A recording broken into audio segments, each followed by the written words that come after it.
Bonsoir à tous, c'est toujours un plaisir de vous retrouver sur TOI TV, la télévision interactive. Bienvenue à Sport 3, l'émission qui vous donne l'actualité sportive de toute la semaine. Alors ce soir, on parle de la liste de Kamou Balo, le sélectionneur national qui a convoqué 33 joueurs pour la 5e et 6e et dernière journée des phases éliminatoires pour la CAN Cameroun 2022. On parle également de la première victoire de Salitas en phase de groupe de la Coupe de la Confédération africaine de football. On termine avec la 21e journée du Face au foot jouée au cours de cette semaine. Et deux décodeurs sur ce plateau. Issa Kaïboudou, bonsoir. Bonsoir Sami Tiemtori, bonsoir à tous les téléspectateurs. Ouais, ravi de vous retrouver. Xanda, bonsoir. Bonsoir à vous, bonsoir à tous les téléspectateurs fidèles de Sport 3. Oui, ce soir c'est un plateau réduit, mais on essaiera de tenir la baraque. Non, je pense qu'on va faire un coucou à nos deux amis qui sont absents pour des raisons professionnelles, mais de toute façon, oui. Je suis avec Diana et toi, et j'imagine qu'on pourra tenir la baraque et puis permettre à nos millions de téléspectateurs de se sentir comme si tout le monde était là. Bien dit, Issa Kaïboudou. Alors on se retrouve après cette petite virgule.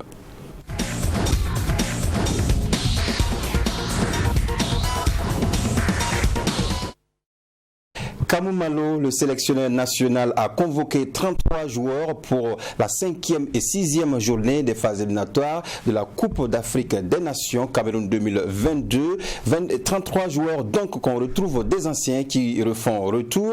Il y a aussi des nouveaux comme 7 joueurs du Face au foot qui font leur apparition pour la première fois dans cette liste. Suivez ce reportage avec la voix de Fatimata Nikema. Deux derniers matchs de phase éliminatoire de la CAN 2022 au Cameroun, Kamou Balo a convoqué 33 joueurs. Parmi ces joueurs sélectionnés, on note le retour de Hassan Bandé, Patrick Malo et Benaziz Zagri. Ahmed Belem, ex-Raïmo et actuel joueur de l'UCM d'Alger, fait son apparition pour la première fois. 7 joueurs locaux sont également convoqués. On a Baba Youre Sawadogo, Farid Ouedraogo, Ben Idriss Ouedraogo, Mohamed Lamine Ouattara et Herman Nikema, Ismaïla Ouedraogo et Samien pour leur première également, sans oublier les habitués en sélection. Quand on convoque un joueur en équipe nationale, bien sûr qu'il y a un plan derrière. Le plan derrière, c'est quoi?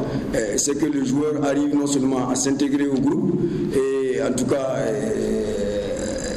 pour s'installer durablement. Voilà. Et l'autre, c'est compte tenu aussi, vous savez, que d'habitude nous prenons juste 23-26 joueurs.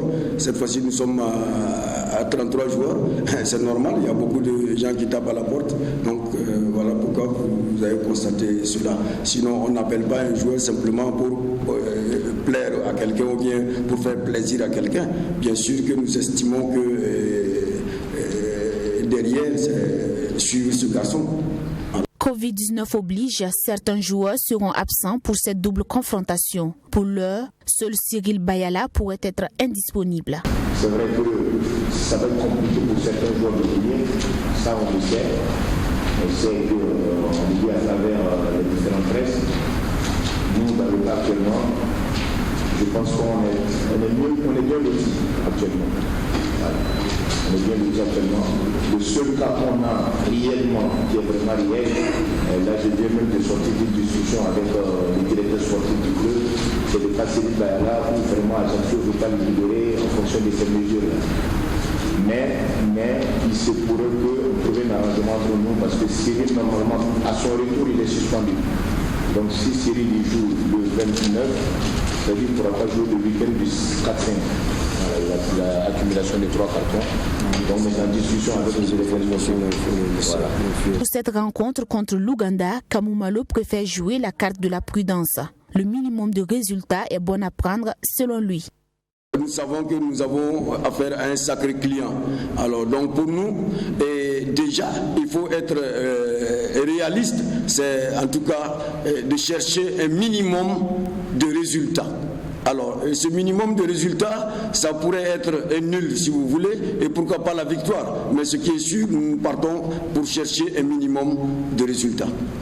Dès ce lundi, les étalons seront en regroupement à Ouagadougou. Un vol spécial est prévu pour le déplacement en Ouganda pour le match prévu le 24 mars. En rappel, au match aller à Ouagadougou, les étalons ont été tenus en échec le 13 novembre 2019 par le score des 0 buts partout.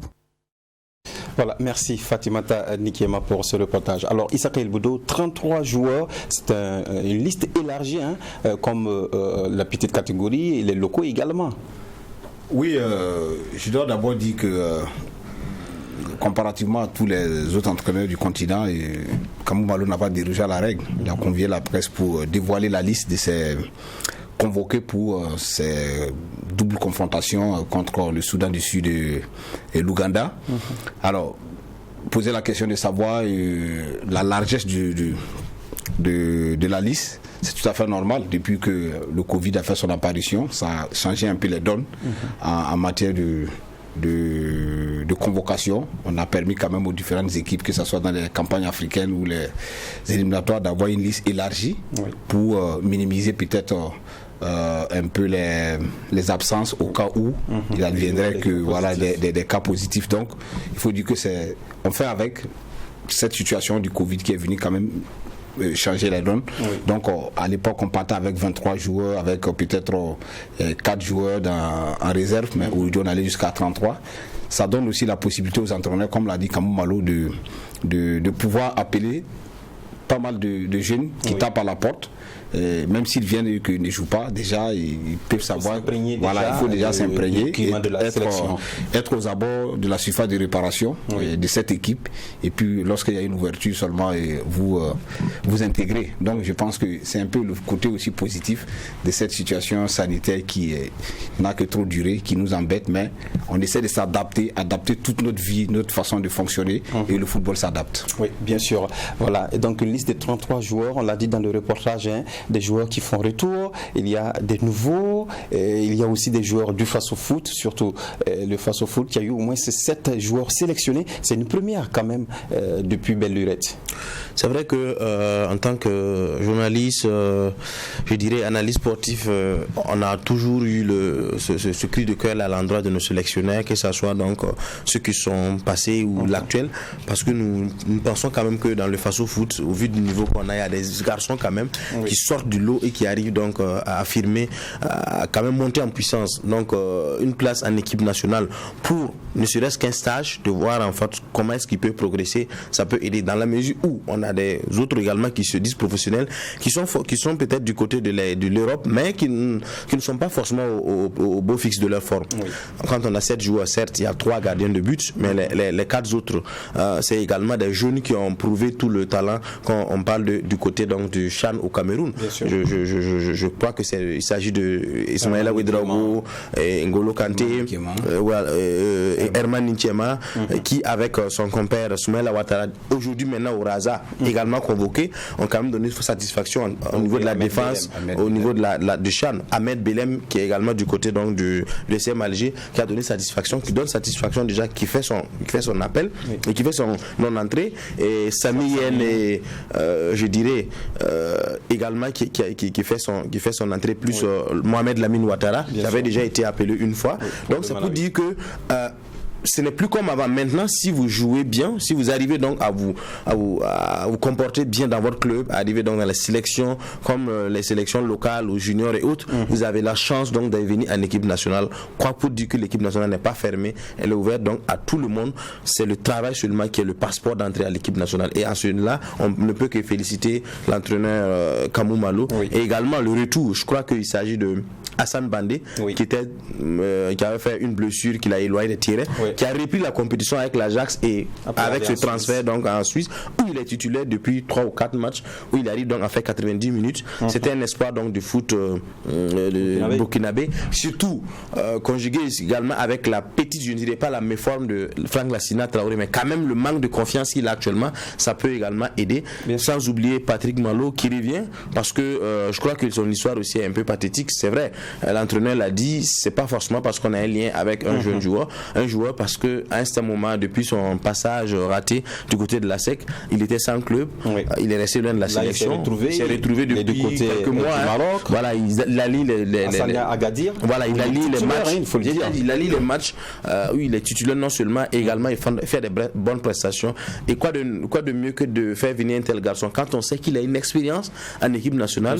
On se rappelle encore des éliminatoires de la Coupe du Monde passée où il a Sénégal, il a tenu un peu toute la campagne au sein de la défense avec le poids qu'il a et puis l'expérience qu'il a. Oui. Ça peut également être quelque chose qui peut nous aider. Quand on sait que dans les derniers développements, Steve Yago également risque de ne pas venir. Voilà, il parlait de Cyril Bayala, mais avec la décision donc des présidents de Ligue 1, Ligue 2, ça peut également concerner Steve Yago qui est aussi une pièce au niveau de la défense. En tout cas, il faut dire que Patrick Malo, c'est le fils du sélectionneur Kamou Malo. Oui. Donc il y avait beaucoup de bruit autour. Est-ce qu'il faut le convoquer parce que c'est le papa qui est le sélectionneur, mais il mérite sa place quand même. Non, moi je pense que c'est pas la première fois que ces genres de situations existent dans le football. Quand vous allez interroger un peu l'histoire du football, vous allez voir que des pères en fils, ça a toujours existé. Seulement ce qui prime, c'est la compétence et c'est la qualité du joueur qui prime. Oui. Donc avoir son fils et l'appeler en équipe nationale, c'est pas un souci. À partir du moment où le fils donne de la satisfaction, il est titulaire. Il n'avait pas de club, il ne pouvait pas l'appeler. Donc moi ça ne me pose véritablement pas de problème. Voilà, donc que ça soit son fils ou pas, il faut appeler des gens qui ont de la prestance, qui ont de la compétition. Donc à ce niveau, il n'y a aucun souci. Alors je voudrais aussi également réagir sur les 7 joueurs. Oui. C'est pas étonnant parce qu'il y a un adage qui dit tout vient à point à qui sait attendre. Ça fait plus de 10 ans que beaucoup de journalistes, de confrères menaient déjà ce combat d'avoir un regard particulier sur le championnat local, notre production locale.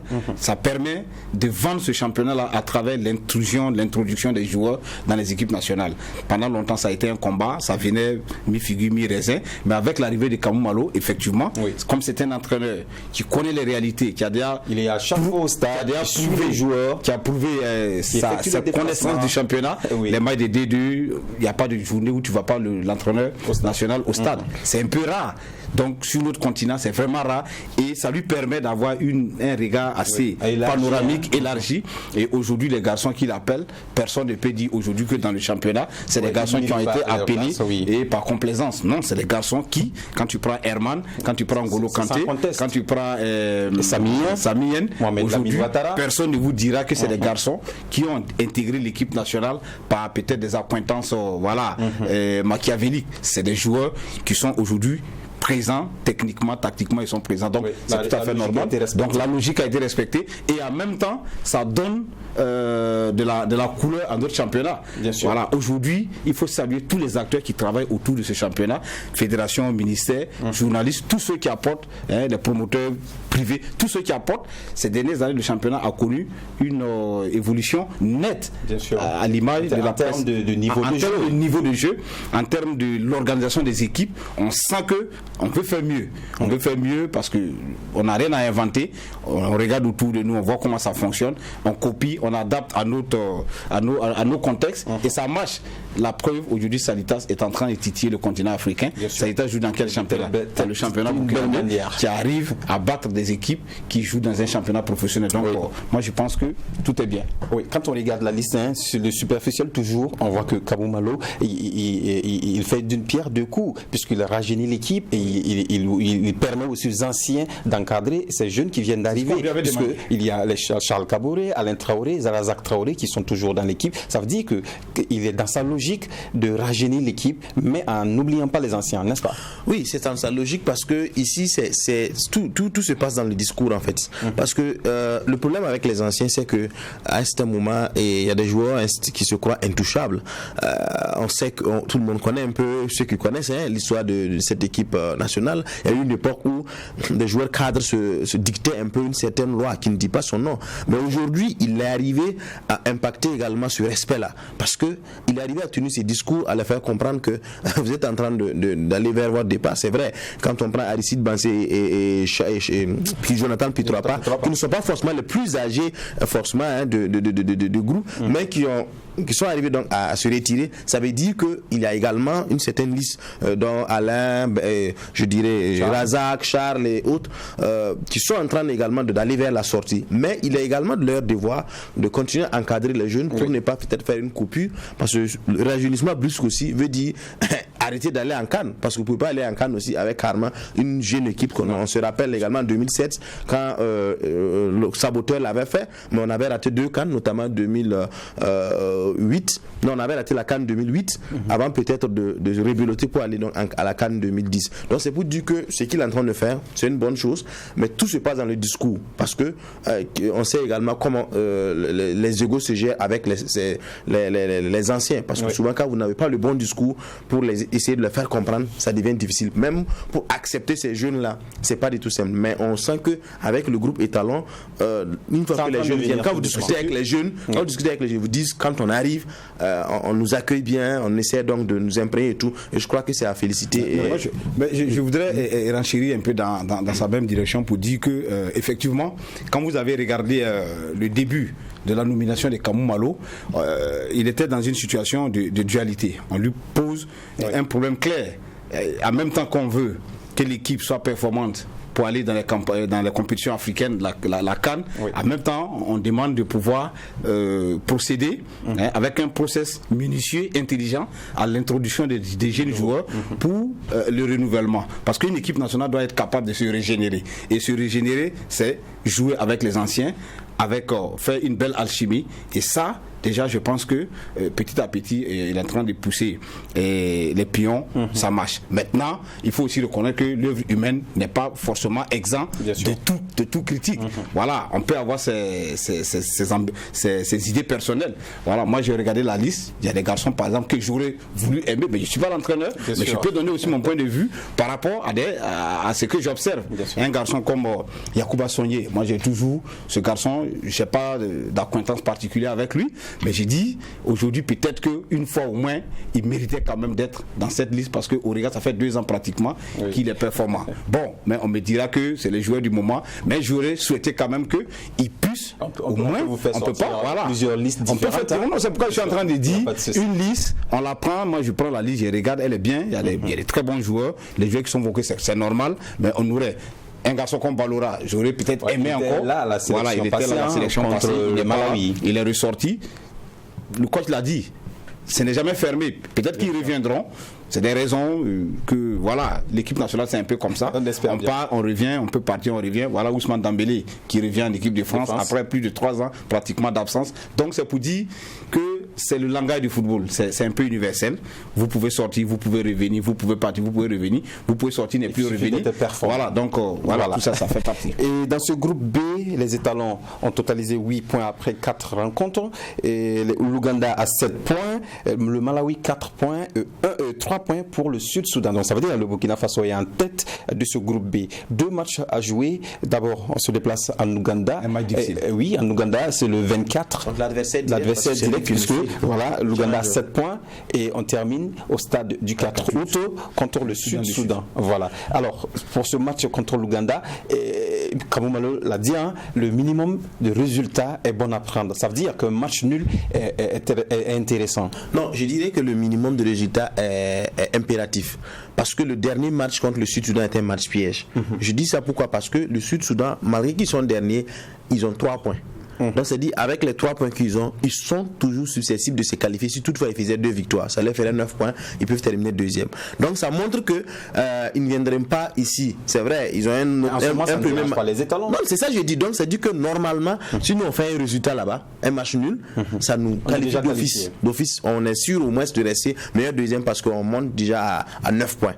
Donc avec le goal average qu'on peut avoir, c'est déjà sûr que voilà, on est qualifié. Si on s'amuse après une défaite là-bas, le dernier match devenait un match piège parce qu'il nous faudra forcément tout faire pour ne pas perdre. Pourtant, si le Sud-Soudan gagne son match de la 5e journée, il viendra pour chercher la qualification ici au Burkina Faso. Et c'est un match très très difficile et nous allons nous compliquer la tâche. Donc c'est pour ça que je dis que un résultat en Ouganda nul aux victoires est un impératif. C'est pas bon à apprendre, je ne dis pas que c'est bon à apprendre. Match nul, vous voulez dire? Oui, nul aux victoires est impératif. C'est-à-dire on est obligé de faire un résultat pour être sûr d'être qualifié. De toute façon, il faut éviter de se mettre une pression inutile à la fin de cette compétition. Oui. Nous avons déjà effectué des voyages en Ouganda. On a joué déjà. On a à chaque fois à la dernière minute. Voilà, on a déjà joué. Je crois que cette équipe, on l'a déjà joué maintes fois. Mais le contexte change chaque année en fonction des données que nous avons sous la main. Ici au stade du on a fait 0-0 face à cette équipe ougandaise le coach l'a dit, 13 novembre qui n'a pas été une équipe ridicule, qui est venue sur nos installations, qui nous a contraints au match nul. Aujourd'hui, notre adversaire direct, contrairement peut-être à ce que Danda, moi je pense que notre adversaire direct ici, l'élément qui peut nous déranger, c'est cette équipe de l'Ouganda. Oui. Maintenant, ce voyage en Ouganda, c'est un voyage très capital. Il ne faut pas le rater. Il faut pas le rater. Et on n'a pas besoin de dire qu'il faut faire forcément un nul mais il faut négocier au maximum ce match. Aller d'abord peut-être chercher à le gagner. Parce que si on arrive à gagner en Ouganda, moi je pense que le dernier match à Ouaga, ça sera forcément... Sans oublier que l'Ouganda, en cas de victoire, est qualifié également. Oui, mais justement, c'est ce que je suis en train de vous dire. Le match piège, c'est ce match. Il ne faut pas se louper contre l'Ouganda, de peur de se mettre dans une pression au dernier match. Et face à une équipe, même si elle est sur le plan africain, elle est pratiquement inexistante en termes de palmarès, il faut faire très attention, parce que la réalité d'un match d'aujourd'hui n'est pas forcément celle de demain. Donc je pense que le match contre l'Ouganda, on doit le prendre par tous les bons chemins, par le bon bout, je vais dire.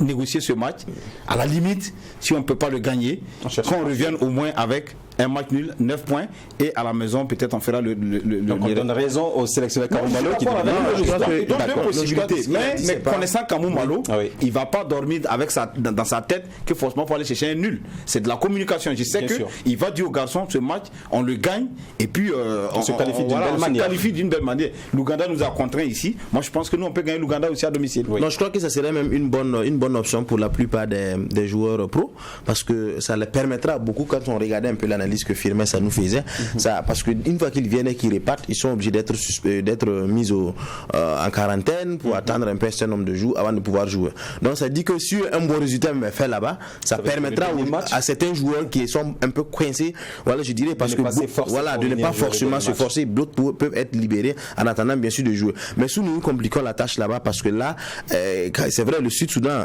a aussi gagné un match. Bien sûr. Voilà, ici gagné un match, je crois, face au Malawi. Oui. Non, à l'Ouganda. Donc, à partir de ce moment, ça dit que c'est pas également. Au début, avec nous, c'est vrai, ça n'a pas été. Je me rappelle bien du match retour où les deux buts de Aristide Bansé. Mais c'est une équipe qui s'est réveillée en seconde période. En première période, on a dominé ce match, mais en seconde période, à un certain moment, on se cherchait. Donc, c'est pour dire que si nous ne faisons pas ce bon résultat en Ouganda pour se mettre à l'abri, le dernier match un match sous pression, et c'est des choses, il ne faut pas également attendre comme la qualification, la CAN 2013 pour attendre la dernière minute. Mais ce qu'il faut aussi éviter, c'est de se mettre une pression inouïe, une pression inexplicable, parce que quoi qu'on dise, nous avons été déjà finalistes de la CAN en 2013, 2 fois demi-finalistes. Ça veut dire qu'on a du vécu et on a de la consistance dans notre façon de fonctionner. Autrement dit, il ne faut pas aller aussi se mettre une pression qui va vous inhiber, qui va vous empêcher de faire le minimum footballistiquement parlant. Voilà, tu viens de dire. En tout cas, bonne chance aux étalons pour ces deux derniers matchs, 5e et 6e et dernière journée des phases à élimination pour la CAN Cameroun 2022. Alors, tournons cette page et parlons à présent de Salitas qui, pour sa première fois en campagne africaine de phase de groupe, a gagné une victoire, et c'est face à l'Étoile sportive du Sahel au stade du 4 août. Voilà, on va voir le résumé de cette rencontre et toutes nos excuses pour la qualité de ces images. On n'a pas pu filmer le match puisque la CAF nous interdisait. On n'a pas le droit de filmer le match. Voilà. Donc on a pu avoir quelques images. Le résumé en tout cas pour le plaisir des téléspectateurs du Truc TV. Voilà, une première occasion des Tunisiens. Et là encore, on va voir une frayeur dans la surface de réparation. Oui, il faut dire qu'en début de rencontre, quand même, les 15 premières minutes, les Tunisiens ont tenté de prendre cette équipe de Salitas par la gorge. Voilà, ils ont mis une pression, un pressing haut qui a mis un peu en doute notre équipe, mais bon, au fil du temps, mais ça se comprend. Cette équipe, elle est beaucoup plus expérimentée en termes de participation, du vécu en campagne africaine. Oui. Donc elle voulait très rapidement marquer, mettre notre équipe en difficulté. Oui, et voilà le but de Salitas signé Olivier Boissy. Regardez la passe millimétrée et une erreur défensive du gardien qui permet à Olivier Boissy. Une mauvaise communication entre le gardien qui est depuis longtemps resté assez stoïque, très bon, mais sur cette action avec son défenseur, manque de communication, il s'est trou, et peut-être on offre ce ballon-là à Olivier Boissy, comme quoi les grands joueurs, même s'ils ne font pas de très grands matchs qui sont toujours importants, il était là, il fallait être là, et il donne les 3 points à Salitas. Une belle victoire de Salitas en phase de groupe pour ce match ici au stade du Cartou face à l'Étoile sportive du Sahel. Ça veut dire Salitas qui fait un bon pas dans cette phase de groupe, n'est-ce pas? Oui, non, au-delà même du bon pas, c'est historique. C'est historique parce que ça fait 2 faits quand même majeurs. La première qualification de Salitas en campagne africaine, on l'avait dit, ça faisait plus de 30 ans, on ne voyait pas de club burkinabé vraiment taper à la porte des grandes compétitions en termes de clubs. C'était déjà vraiment historique. Maintenant, ce qui restait, c'est gravir les échelons, grandir dans la compétition, parce que la compétition africaine, elle est très douloureuse. Elle est très douloureuse et vous avez besoin de revenir constamment pour pouvoir connaître un peu les codes de cette compétition. L'année dernière, ils sont en train de maîtriser les rouages un peu de cette compétition. La première année, c'était l'année d'apprentissage. On est sorti avec 0 points. Quand même qu'on jouait bien, on a perdu, on a fait des matchs nuls. On n'arrivait pas à engranger. Gagner un match en campagne africaine, c'est très important. Et la deuxième participation, vous comprendrez qu'il est très important de bien se comporter en championnat, avoir toujours la possibilité, la latitude de sortir, titiller les grands, et ça va finir par venir. Là, Salitas réussit à terrasser quand même un mastodonte du football africain qui est l'Étoile sportive du Sahel, qui a dans sa besace déjà cette coupe là au moins 2 à 3 fois. Donc moi je dis bravo aux garçons, et puis bon, c'est le Burkina qui gagne, c'est la fierté, et puis bon, tout le monde est heureux. Bien sûr, quand on regarde ces 2 rencontres, Salitas d'abord qui joue à Sfax contre le CS Sfaxien, et ils avaient perdu 1-0 sur penalty d'ailleurs, qu'on jugeait un penalty qui n'existe pas, et là Salitas qui gagne. Ça veut dire en 2 sorties, la prestation de Salitas n'est pas ridicule. Non, Salitas avait perdu un match sans être ridicule du côté de Sfax. C'est vrai que à un certain moment on a critiqué un peu cette équipe dans le jeu parce que on se disait quand même qu'il y a eu un moment où il pouvait donc surprendre cette équipe de Sfax, mais elle n'a pas su quoi faire avec le ballon et s'est fait donc piéger à la dernière minute. Voilà, donc à la fin par ce penalty, donc 1-0. Ici dans le match, c'est vrai que quand on regarde un peu les 2 équipes, en termes de niveau, il n'y avait pas forcément à débattre, parce que ils étaient au-dessus de Salitas un peu. Mais je dirais que les occasions également qu'ils ont eues, parce que en première période, ils ont eu 3 occasions nettes qu'ils ont ratées carrément. Ça pouvait le tourner. Donc au fil du temps, ça a requinqué un peu les joueurs de Salitas.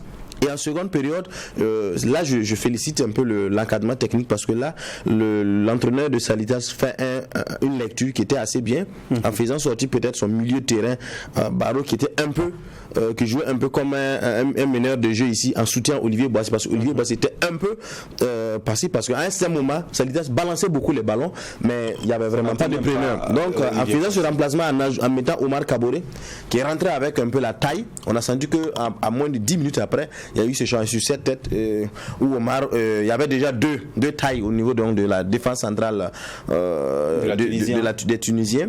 Facilement, il y a eu un peu de la débandade, et puis bon, mauvaise communication, on arrive donc à arracher ce but dans une bonne période, parce qu'il ne restait que 9 minutes. Il faut rappeler que les Tunisiens à un certain moment ne jouaient pas aussi, parce qu'ils cherchaient le nul. Dans un premier temps, ils ont tenté de marquer, ça n'a pas marché, ils se sont repliés, ils cherchaient le nul, ça se couchait, ça jouait un peu avec le temps, et lorsque Salitas a marqué, maintenant bon, la peur avait changé de camp, mais c'était déjà fini.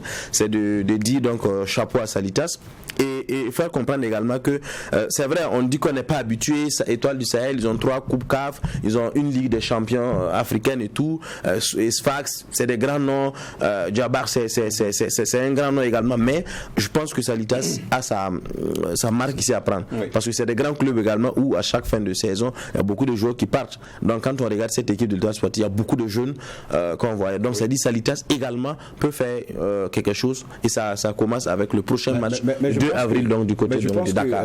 Tout n'est pas aussi rose, tout n'est pas aussi rose du côté de Salitas. Il y a eu beaucoup d'occasions gâchées, surtout les coups de pied arrêtés. Une grande équipe aussi, c'est celle qui est capable aussi de se regarder dans le miroir pour dire bon voilà ce qui n'a pas marché, et il faut corriger, il faut corriger forcément, parce que les réalités des matchs ne sont pas les mêmes. Moi je constate que dans ce match, Salitas a failli aussi dans certains aspects du jeu. Bien sûr. Il faut avoir le courage de le dire, sur les coups de pied arrêtés. Salitas a eu en gros 5 à 6 coups de pied arrêtés dans tous les sens, de la droite comme à la gauche, voilà, de la côté droit, côté gauche, axe central. Mais de tous ces coups francs, on a eu 0 tir cadré. C'est pas bon. Ça, au moins, la moyenne, elle n'est pas bien. Moi, je pense que du côté des Colombes de Ouaga 2000, alors qu'on peut citer des bons tireurs. Oui, mais comme justement, Sidiki. C'est lui également. Également. Justement, ils étaient vraiment dans un mauvais jour et tout le monde l'a constaté. Tous les coups francs ont été complètement vendagés. Et là, il y a des matchs fermés où vous avez recours forcément au coup de pied arrêté pour vous sortir des traquenards des équipes qui vont de vos adversaires. Et si vous avez ces occasions et que vous n'arrivez pas à les cadrer, il faut au moins que ça soit cadré et qu'au moins on dise que le gardien allait chercher.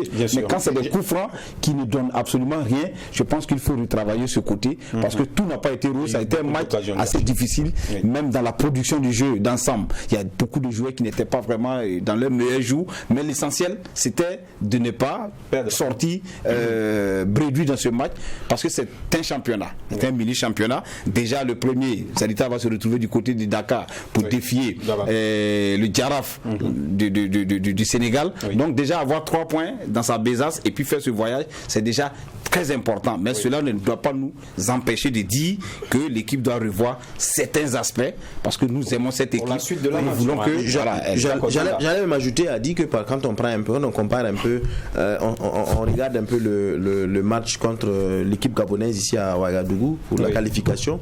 On voit que les 3 buts de Salitas c'était donc ce coup de pied arrêté. Coups de pied arrêtés ou des coups de tête plutôt, ce sont des ballons qui sont venus donc des centres ou des coups francs, des corners qui sont convertis donc en deuxième geste. Mais là, aucun, hormis le centre de Sami Yen sur la tête, et là également c'est le défenseur qui fait le jeu. Si c'était pas ce centre-là, aucun des centres que Salitas a fait lors de ce match n'a été bon. Tous les centres n'ont pas trouvé preneur jusqu'à ce que peut-être Sami Yen fasse donc cette passe-là vers la tête d'Olivier Boissou. Le défenseur de défense également prend le mauvais moment de communication avec le gardien et Olivier Boissou donc il profite. Donc ça veut dire également qu'il y a beaucoup de choses et comme il l'a dit tout de suite, il y a des joueurs qui ne se sentaient pas dedans. Il y a des joueurs qui ne se sentaient pas dedans parce que quand on voit un joueur comme Aboubakar Sidiki Traoré qui a tout moment quand il prend le ballon, il se courbe et qu'il commence à courir pour aller donc vers les 18 mètres et souvent même il part je dirais cogner l'adversaire sans se rendre compte qu'il y avait quelqu'un devant. Il fallait un problème. Sur le côté également ça n'a pas du tout marché parce que on a vu, c'est vrai que les Tunisiens étaient beaucoup plus menaçants sur le côté, ça a empêché les latéraux de nous monter, mais c'est surtout les attaquants qui étaient en haut sur les côtés qui n'ont pas vraiment fait ce travail. Ils n'ont pas fait de bons appels et ils se perdaient beaucoup de ballons là-bas qu'il ne fallait pas perdre. Et dans la combinaison même de jeu, on a senti des joueurs, j'allais dire, où on pouvait même juger un peu leur qualité. Mais bon, je me dis que c'est des joueurs qui jouent souvent mieux que ça. On ne sait pas pourquoi ça n'a pas marché. On espère bien sûr. Ce que tu dis, c'est tout à fait juste. C'est ce qu'on appelle l'animation. L'animation n'a pas été huilée. Parce que, comme il pointe du doigt la prestation de Aboubakar Sidiki. Dans ces derniers temps, ça a été l'un des meilleurs salutations, si on peut s'exprimer ainsi, en termes de match de championnat ou bien contre le Bourguigny. Il a vraiment... Mais il faut qu'il n'en fasse pas trop parce que là effectivement par moment il a donné de la sueur forte à son bastion défensif en prenant le ballon. Courir n'est pas le lâcher avec ses amis et que vous le perdez alors que l'équipe est montée au moment où vous avez la balle. Vous voyez que ça crée toujours un problème. A contrario, l'équipe qui était en face ne courait pas avec beaucoup le ballon. C'est le ballon qui circulait. Donc ça fait que ils arrivaient par moment à nous mettre en difficulté. Je pense que si on arrive à faire comprendre aux enfants que aujourd'hui il est primordial et important de faire plutôt circuler le ballon que de courir le ballon, parce qu'on court le ballon quand il y a des lignes à casser pour prendre de la vitesse. Mais sans ça, c'est des constructions à petits pas et puis on avance, ça met l'équipe adverse en difficulté. Sinon, dans l'ensemble, bon, on peut donner une note. Voilà, 7 sur 10, c'est pas aussi mauvais parce qu'on arrive à avoir les 3 points. Donc, 1-0 pour Salitas lors de cette rencontre face à l'Étoile sportive du Sahel. On écoute Ladi Koulibaly, l'entraîneur de Salitas. C'est notre deuxième match, donc on tenait quand même à gagner ce match-là. Et Dieu merci, nous l'avons gagné. Et surtout avec la manière, moi aussi satisfait du comportement des éléments. Ils sont battus et nous avons eu la victoire. C'est ça qui est important pour moi. Et ça va nous galvaniser encore à continuer dans le travail. Moi, on s'attendait à ça. On sait que généralement les Arabes, en deuxième mi-temps, quand ils sont à l'extérieur, ils ne jouent pas au ballon. Ils ne jouent pas au ballon, donc il fallait les forcer la main pour pouvoir marquer. Parce que nous, on avait besoin d'une victoire.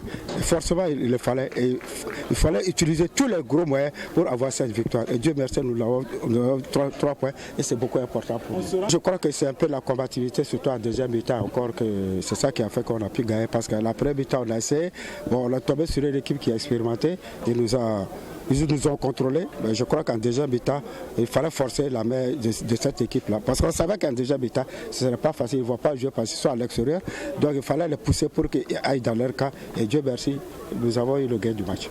Voilà, merci Ladi Koulibaly. Alors, Ladi a parlé de la combativité en seconde période. Vous avez senti cette combativité des Salitas pour avoir ce gain du match? Si, je l'ai senti. L'équipe est montée un peu en grand parce que j'ai dit qu'en première période, ils ont beaucoup subi le jeu tunisien. C'est vrai qu'ils ne forçaient pas trop. Ils essayaient donc de combiner, d'essayer de se créer des occasions, mais dès qu'ils poussaient un peu, ça passait parce que Salitas n'arrivait pas à les contenir. Mais en deuxième période, on a senti une équipe de Salitas qui est allée directement au charbon et qu'à un certain moment, on a senti qu'elle avait un peu pris le contrôle du jeu et qu'elle pouvait faire un peu quelque chose. On a senti cette combativité, même si en termes de qualité, ça n'a pas forcément été ce qu'on voulait, mais quand même, il y a eu de la combativité, il y a eu de la rage de vaincre. Il méritait en tout cas de gagner, parce qu'il y avait l'envie d'y aller, parce que c'est en ce moment que les occasions, les coups francs se sont créés. Oui, c'est en ce moment que les coups francs, parce que c'est comme l'autre également le disait, il y a eu beaucoup d'actions solitaires. La plupart des coups francs sont venus sur des fautes sur Aboubakar Sidiki Traoré, qui, comme moi particulièrement quand je le voyais jouer, je me disais que peut-être il avait confiance à sa capacité donc de tireur et qu'il cherchait des coups francs aux abords de la surface de réparation. Oui, parce que quand il prenait le ballon, il allait vers là-bas et forcément il gagnait des coups francs. Malheureusement, il en a eu en gros 4, si je ne me trompe pas. Aucun n'a été cadré.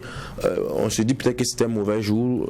Heureusement pour eux, ils arrivent à avoir ce but. Sinon, il y a eu de l'envie, même si la qualité n'a pas forcément été ce qu'on voulait. Non, la combativité y était quand même. Hein. Ils ont fait quand même d'une résilience, hein, ça il faut le dire, face aux Tunisiens. Ils se sont battus.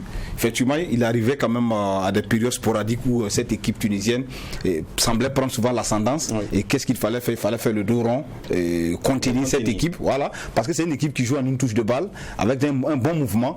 Il fallait les contenir. Et puis bon, on n'était pas dans un très bon jour, mais n'oubliez pas que on n'a pas forcément besoin de faire un grand match pour gagner un match. Il faut un peu de la rigueur et de la consistance dans ce qu'ils ont mis. Donc ils ont mis un peu de punch, ils ont mis un peu du punch. N'oubliez pas que Salita sortait de 3 matchs, 3 défaites. Donc c'est championnat. Voilà, non, toute compétition confondue. Championnat, 2 défaites, un match en campagne africaine. Donc pour une équipe comme Salitas qui reprend le Bourgogne, c'était déjà trop. Il fallait stopper l'hémorragie. Donc ils ont cherché par tous les moyens et voilà, ça les a souri et on leur dit bravo. Voilà, on écoute à présent Youssouf Baro, le capitaine de Salitas. Effectivement, c'est la première victoire de Salitas en Coupe CAF et nous sommes très contents que ça soit au pays ici, devant le peu de public qui a pu venir nous soutenir, ceux qui sont restés devant l'écran aussi.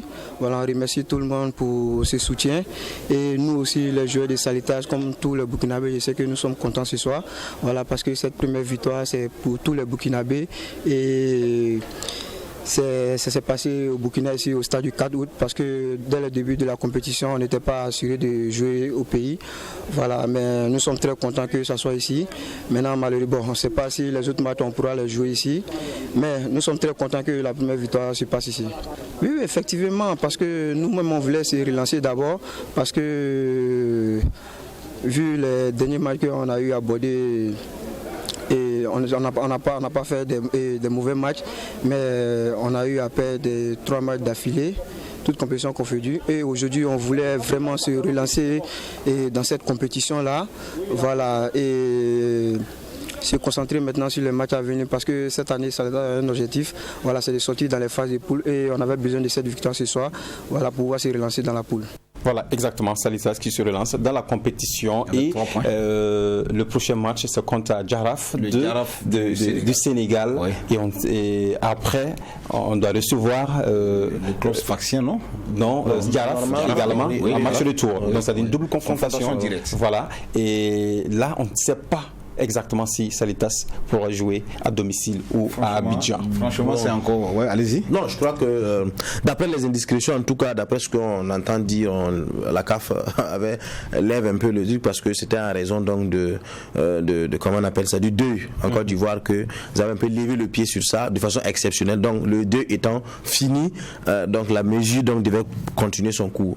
C'est ce que normalement nous devons donc rentrer dans ce sens. Pourtant, si on va se le faire, Salitas ira jouer donc le premier à Dakar. Est-ce qu'il pourra donc revenir à Ouagadougou avant de continuer à Abidjan recevoir cette équipe sénégalaise, ou bien il va continuer directement là-bas, et tout ça, ça va empiéter encore notre championnat avec plein de matchs en retard, avec déjà il y a déjà un match en retard, il y a forcément un deuxième match en retard qui va donc se dessiner d'ici là, donc c'est pas du tout intéressant, mais nous espérons quand même que d'ici cette semaine, peut-être la CAF puisse, parce que je sais quand même qu'il y a beaucoup de choses en termes diplomatiques qui avaient été donc entrepris pour essayer donc de pouvoir jouer ici, mais on espère donc on aura peut-être une communication officielle dans les heures à venir. En tout cas, on espère bien, puisqu'on ne préfère que Salitas joue à domicile. Oui, c'est le souhait, parce que tout combattant aimerait quand même jouer dans son arène et devant son public, parce que quand on vous délocalise, ce n'est plus la même saveur. Oui. Voilà, Barreau l'a dit, on est très heureux que les trois points historiques pris par Salitas soient pris au pays. Donc voilà, c'est un hommage qui rend quand même à tous ces acteurs de football. Et puis bon, je trouve que s'il y a une solution, comme il a dit, qui est trouvée pour que Salitas puisse jouer à la maison, et on va pas laisser tomber. Voilà. Merci à tous sur cette victoire de Salitas. Parlons à présent du face au foot. On retourne au Bercail. Voilà, parler du championnat national. Voilà, tout part de la Baïsa. Bien dit. Et c'est la 21e journée. On s'est intéressé à la rencontre USFA Royal. USFA qui tombe face à cette équipe du Royal. On va voir le résumé de cette rencontre au stade Issoufou Joseph Colombo. Une première frappe de Royal FC et le portier qui est Ozaga. Oui, cette équipe du Royal qui petit à petit est en train de devenir la bête noire quand même des grandes équipes, parce que l'USFA qui domine Sonabel à la journée précédente, on se disait que c'est une équipe qui est rodée, qui allait enchaîner, alors qu'il fallait s'attendre au jeune royaume. Et voilà, on voit le but. Le but, c'est Royal. Une tête qui bat. Tête décroisée. Oui, décroisée du géant attaquant capitaine en même temps qui a dévancé les deux joueurs de l'USFA. Au premier poteau. Le premier poteau, voilà. En avant, le ballon carrément. Avec la nuque pratiquement. C'est un geste bien osé. Hein. Oh oui, il a senti. C'est pourquoi on a dit qu'il faut sentir le ballon. C'était le seul qui croyait ce qu'il voulait faire, parce que les défenseurs étaient battus, ils pensaient que ça allait sortir. Ils l'ont juste accompagné. Mais lui, il a fait encore une autre occasion ratée par Royal FC qui allait être le coup de grâce. Le coup de grâce, comme tu l'as dit. Et voilà, Royal aurait dû marquer peut-être le deuxième but. Mais c'est une équipe qui joue sans forfaiture. Elle n'a pas de complexe. Voilà, elle a retrouvé son football, elle joue. Et puis bon, ça lui réussit. Voilà, ça lui réussit. Et puis bon, tant mieux. Voilà, donc une victoire du Royal, 1-0 face à cette équipe de l'USFA. On écoute l'entraîneur du Royal. Ce qui a manqué, c'est la finition, le dernier geste pour mettre la balle au but. Vous avez vu, on a pu dérouler correctement notre jeu, que ce soit en première période, même si on est rentré difficilement dans le match, en deuxième période, on a pu développer correctement notre jeu. On a eu pratiquement les meilleures occasions. Maintenant, la lucidité pour faire le dernier geste pour mettre la balle dans les filets, c'est ça qui nous a manqué ce soir. Et c'est un championnat, ça peut arriver. Ça peut arriver, il y a des jours comme ça. Et je pense que nous allons mettre ça à l'actif d'un pass et revenir très prochainement. Est-ce qu'il faut dire que Royal, c'est une équipe très disciplinée tactiquement, qui est bien en place au plan mental aussi, qui en tout cas qui est très agressif, qui est très entrepreneur, ils sont déterminés. Bon, je pense qu'on savait que ça allait être une opposition de taille. Malgré ça, on a pu quand même continuer. À un moment donné, on a pris un but sur une balle arrêtée.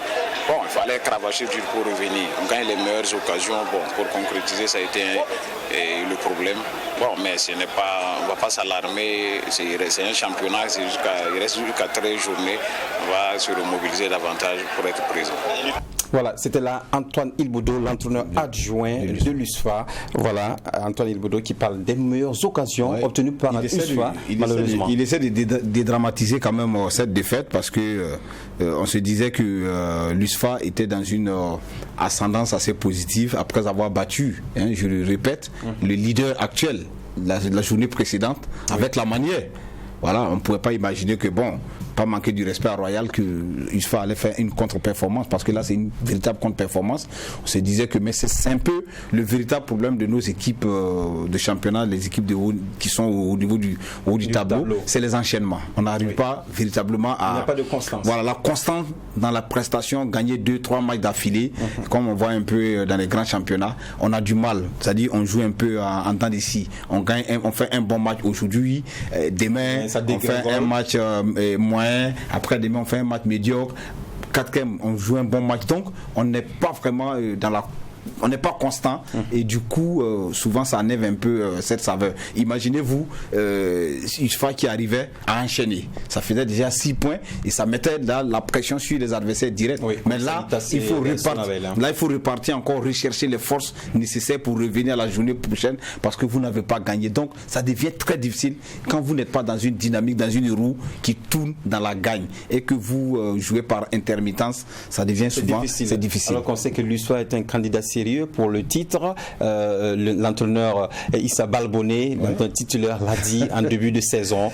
Nous cherchons le titre. Non, je crois qu'il avait donné donc le titre comme condition donc de rester ou pas, parce qu'il disait que sans le titre il est parti. On n'a pas oublié cette déclaration. Voilà, donc je pense que pour éviter vos questions, il va toujours son argent vous parler au micro. Mais je crois que Issa Balboné n'est pas bavard. Voilà, donc je crois que ici, dans ce match un peu, c'est Royal a arrivé donc à marquer sur un bon coup et arriver à gérer le match. Comme il a dit tantôt, c'est des gens qui ne se mettent pas la pression. Déjà, on est un peu derrière. On essaie donc de jouer libéré. Si on va descendre, qu'on descende, mais bien sûr, au moins on va jouer libéré. Et on sent que sans la pression, ils arrivent à mieux jouer. Et ils sont devenus donc la bête noire des égards parce qu'ils ont tapé Salitas aller-retour en championnat. Ils arrivent donc à déposer l'USFA ici. Et quand vous regardez un peu dans le classement, ils remontent d'une façon spectaculaire. Donc ça montre qu'ils sont en puissance. Quant à l'USFA, désolé, mais c'est vrai, ça joue bien, ça essaie de développer, mais c'est brouillon devant le but. Voilà. Est-ce qu'il faut peut-être travailler un peu à ce niveau? C'est très très brouillon. Et puis moi je pense que ces équipes qui sont dites en griffe, les quatuors, les grosses têtes de notre championnat, il faut aussi être dans une dynamique de prendre les matchs au même niveau pratiquement. C'est-à-dire il ne faut pas dans la tête, voilà, il ne faut pas que ça soit, on sente que vous jouez certains matchs, voilà, certains matchs vous jouez à fond, vous sortez, on vous applaudit, le lendemain vous croisez une équipe du bas du milieu du tableau, vous êtes méconnaissable, c'est pas, ça n'arrange pas l'équipe, il faut pouvoir rester zen, voilà, continuer à faire de belles performances. Voilà, on écoute à présent l'entraîneur du Royal FC. Je dis qu'il n'y a pas de secret, seulement c'est le travail. Parce qu'en matière du sport, seul le travail paye. Parce qu'en réalité, quand je suis arrivé, c'est trouvé que ça n'allait pas dans le groupe. Et on les a parlé et ils ont accepté de travailler. C'est pas moi, hein. Les jeunes ont accepté et les dirigeants aussi ont cru pour être là aujourd'hui. Comme vous l'avez si bien dit, on est toujours en quête de points. Et Dieu merci, on a eu les 3 points aujourd'hui. Ça fait partie du football aussi, parce que là quand même le jour où tu as les griffes, il faut prouver. Et on est dans cette lancée-là. Et l'équipe a retrouvé de la langue offensive, ça marque et ça défend mieux. Alors, bon, c'était la phase à l'aile, l'équipe était très poreuse. Oui, d'accord, bon, ça dépendait du langage qu'on les a tenus. Donc ils ont cru et ils ont accepté de travailler et aujourd'hui on est là. Voilà, Royal qui compte travailler puisqu'il y a 4 équipes qui doivent repartir à la seconde division. C'est chaud, hein. Et c'est chaud, comme il a dit. Oui, il faut carburer. Ce diable hante beaucoup de joueurs. Il y a déjà 2 grands qui sont. Il y a Kozaf et puis la SFB. Oui, Kozaf et la SFB. La SFB qui est. Non, moi je parle déjà d'Ecuador, ce qui était déjà la SFB et Kozaf, c'est quand même pas c'est pas des petits morceaux. 5 amis au moins, ils viennent d'arriver, l'entretien est difficile, on peut le comprendre, mais la SFB avec. Il y a champion il y a 2 ans de cela. Avec Oscar Barreau, je crois, qui est dans le dur, qui est vraiment dans le dur, qui n'arrive pas à retrouver la plénitude de ses performances. Ça nous fait mal de voir l'équipe des jaunes et noirs de Bobo voilà, végéter dans les tréfonds du classement parce que. Et au passage, Oscar Barreau a rendu également sa démission. Peut-être tout ça, c'est pas bien pour. Si sa démission va pouvoir permettre au club de retrouver sa plénitude, vraiment, on l'espère bien. Oui. Et on va voir l'ensemble des résultats de cette 21e journée. Vous l'avez vu, USFA qui a perdu face à Royal FC 1-0. Majestic qui a battu l'AS Police 2-0. Le RCK qui tombe face au leader actuel, l'AS Sonabel, 2-1. COSAF perd face à l'ASEC de Koudou, 2-0. L'Étoile filante de Ouagadougou, une victoire face à l'USO. L'ASFA Yeninga également qui gagne Raimo FC à Bobo Dioulasso également. Voilà, donc 1-0. Vitesse FC qui bat ASFB 2-0. Et AS Douane qui bat Léopard 1-0. Le match RCB Salitas étant reporté. On apprend également que du côté de l'ASFA Yeninga, il semblerait que voilà, un Messi est en train de débarquer de la Côte d'Ivoire pour prendre cette équipe. C'est des informations que nous avons reçues comme ça. On n'a pas vérifié, mais bon, on attend de voir parce que voilà, l'équipe est en train de chercher un entraîneur. Puisque l'entraîneur Sanogo Moussa Sanogo Di Falcao, le mot, tu l'as dit, il a été suspendu avant bien sûr que lui prenne sa responsabilité de démissionner parce que pour lui avec la carrure qu'il a c'est le haut niveau carrément. Il vous a dit ça? Non quand même. J'aimerais quand même soulever également le mauvais résultat de Raimo parce que c'est vrai que l'ASFA ici fait un bon voyage mais Raimo quand même c'est le ouais ils sont pas loin de bon on verra peut-être le classement bien sûr mais Raimo c'est pas du tout simple. Après cette 21e journée AS Sonabel qui est en tête de ce classement avec 41 points, suivi de l'USFA, 37 points, 36 pour Salitas étant 3e. On retrouve l'AS Douane avec 34 points, suivi de Majestic qui a 30 points, le RCK est 6e avec 29 points, 28 points pour le RCB. Au milieu du tableau, on retrouve l'Étoile filante de Ouagadougou avec 28 points, 27 points pour l'AS Police. Et sur l'autre partie du tableau, vous verrez que ASEC de Koudou, non, d'abord Royal FC qui est monté jusqu'à 10e. Ouais. Il faut faire un banc pour Royal FC avec 26 points après cette 21e journée. La SEC de Koudou a également 26 points, 26 également pour l'USO et l'ASFA Nyenenga, 23 pour Raimo et 14e.